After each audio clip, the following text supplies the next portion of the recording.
Glorify God in your body. You were bought with a price, so glorify God in your body. 1 Corinthians 6:20. Worship is a term we use to cover all the acts of the heart and mind and body that intentionally express the infinite worth of God. This is what we were created for. It might be singing in church, it might be sweeping the kitchen floor. Don't just think about worship services when you think about worship. That is a huge limitation, which is not in the Bible. All of life is supposed to be worship. Take breakfast, for example. 1 Corinthians 10:31 says, "Whether you eat or drink or whatever you do all to the glory of God." Now, eating and drinking are about as basic as you can get. What could be more real or more ordinarily human than eating and drinking? And Paul says, in effect, let your eating and drinking be worship. Or take sex. Paul says the alternative to fornication is worship. Flee from sexual immorality.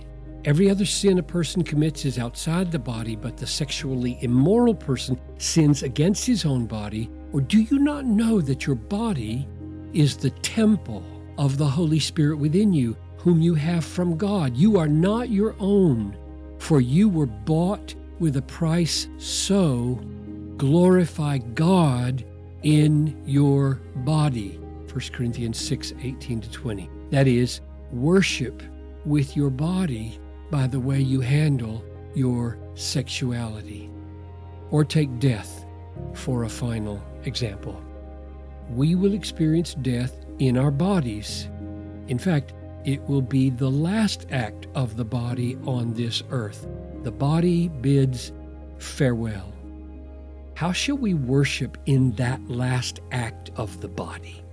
We see the answer in Philippians 1:20 and 21. Paul says that his hope is that Christ would be magnified, worshipped, shown to be worthy in his body by death. Then he adds, "For to me to die is gain." We express the infinite worth of Christ in dying by counting death as gain. You have a body, but it is not yours. You were bought with a price, so glorify God in your body.